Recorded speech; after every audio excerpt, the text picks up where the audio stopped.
नमस्कार बंधुरा ঐশীস किचेने सबाइके जानाई स्वागत। प्रतिदिनेर मतो आज आमी एकटा नतून रेसिपि निये चले एसेछि। आज आमी बानाबो पाका काँठाल चिंगड़ी माछ दिये तरकारी। बाड़ीते अनेक समय काँठाल पेके जाय आमरा फेले दिई, सेई पाका काँठाल आज आमी चिंगड़ी माछ दिये रान्ना करब। आपनारा खेये देखबेन एटा खेते कतटा सुंदर हय। आर रेसिपिटी खूबई सहज, बंधुरा पुरोटा देखबेन। देखुन आमी एचड़गुलोके केटे निয়েছি আর এচড়ের কোয়াগুলো দেখুন সব হলুদ হয়ে গেছে। এটাকে আমি খুব বেশি কিন্তু সেদ্ধ করব না, কয়েক মিনিট আমি একটু ফুটিয়ে নিয়ে ফ্লেমটাকে অফ করে দেব। দেখুন কোয়াগুলো কিন্তু সব পেকে গেছে। এই অবস্থায় আমি এই এচড়টাকে রান্না করছি আর খেতে কিন্তু দারুণ হয়েছিল। দেখুন এচড়গুলো হালকা সেদ্ধ হয়ে গেছে। আমি এবার গ্যাসের ফ্লেমটাকে অফ করে দিয়ে জল ঝরাতে দিলাম এচড়গুলো। এরপর আমি গ্যাসে আবারও একটা কড়া বসিয়ে দিলাম। এই কড়ার মধ্যে আমি দিয়ে দেব সাদা তেল।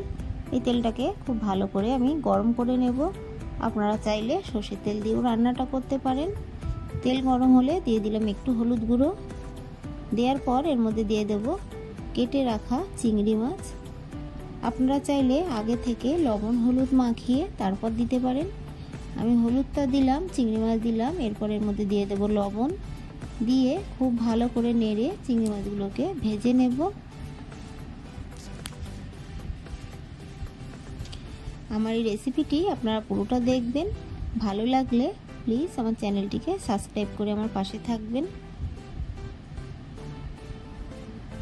দেখুন চিংড়ি মাছগুলোকে কয়েক মিনিট ধরে আমি নেড়ে সুন্দর করে ভেজে নিচ্ছি।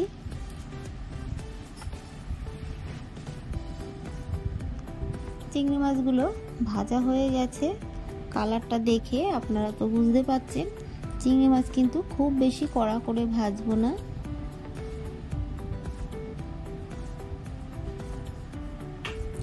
মাছগুলোকে আমি সব তুলে নেব।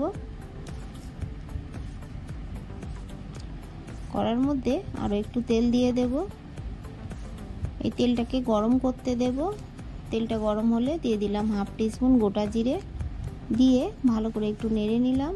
তারপর এর মধ্যে দিয়ে দিলাম দুটো তেজপাতা, দিয়ে আবার একটু নেড়ে নিলাম। কয়েক সেকেন্ড এইভাবে রেখে দেওয়ার পর ফোড়নটা যখন একটু ভাজা হয়েছে তখন দিয়ে দেব কুচানো পেঁয়াজ। একটা বড় সাইজের কুচানো পেঁয়াজ আমি দিয়ে দিলাম।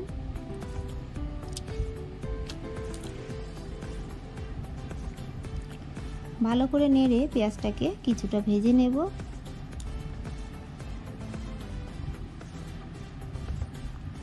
পেঁয়াজটা ভাজা হলে এর মধ্যে আমি দিয়ে দেব আদা, রসুন, কাঁচা লঙ্কা, গোলমরিচ বাটা।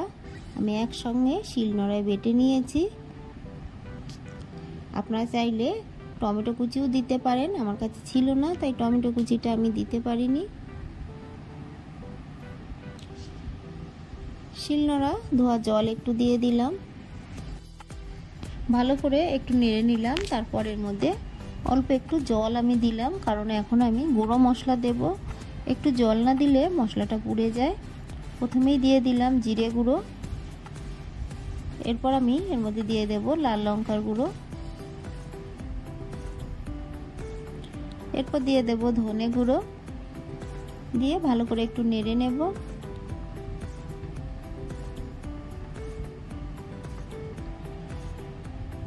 এরপর দিয়ে দেব হলুদ গুঁড়ো,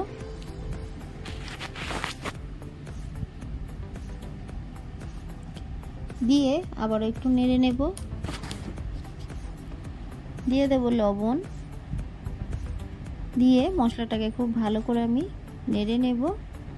দিয়ে দেব একটু কাশ্মীরি লঙ্কার গুঁড়ো, অল্প একটু ছিল একটুখানি দিয়ে দিলাম, আপনারা একটু বেশি করে দেবেন, দিলে কালারটা ভালো হয়।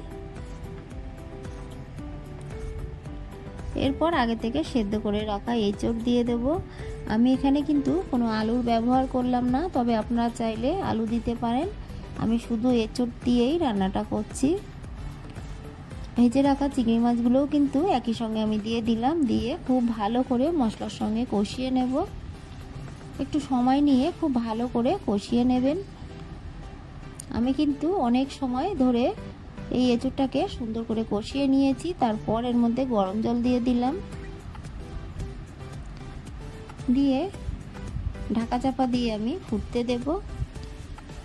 এইভাবে কয়েক মিনিট আমি ফুটিয়ে নেব। ফুটিয়ে নেওয়ার পর ঢাকাটা তুলে আমি আবার একটু নেড়ে দেব। একটু ডাসা এঁচোড় দেখবেন রান্না করতে খুব বেশি সময় লাগে না। স্বাদ অনুযায়ী আরও একটু লবণ লাগবে, তাই আরও একটু লবণ দিলাম, দিয়ে খুব ভালো করে নেড়ে নিলাম। কচি এঁচোড়ের থেকে এই যে ডাসা এঁচোড়, এগুলো কিন্তু স্বাদ বেশি ভালো লাগে। আপনারা বাড়িতে অবশ্যই একবার বানিয়ে খেয়ে দেখবেন যে পাকা এঁচোড় খেতে কতটা ভালো হয়। ভালো করে একটু ফুটিয়ে নিয়ে একটু চেখে দেখে নিলাম সব কিছু ঠিক আছে কিনা। দিয়ে দিলাম আরও একটু লবণ, দিয়ে খুব ভালো করে নেড়ে নেব।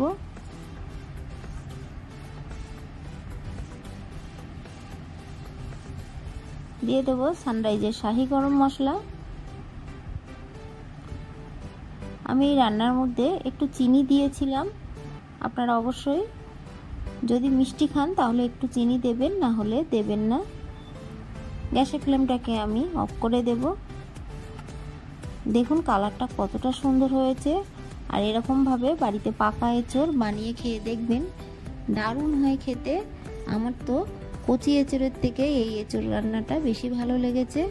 আমার এই রেসিপিটি আপনাদের ভালো লাগলে প্লিজ আমার চ্যানেলটিকে সাবস্ক্রাইব করে পাশে থাকা বেল আইকনটি ক্লিক করে দেবেন। তাহলে আমি যখন কোনো নতুন ভিডিও ছাড়বো আপনাদের কাছে পৌঁছে যাবে। রেসিপিটি ভালো লাগলে একটা লাইক করতে ভুলবেন না। রেসিপিটি কেমন লাগলো আমাকে কমেন্ট করে জানাবেন। ভালো থাকবেন।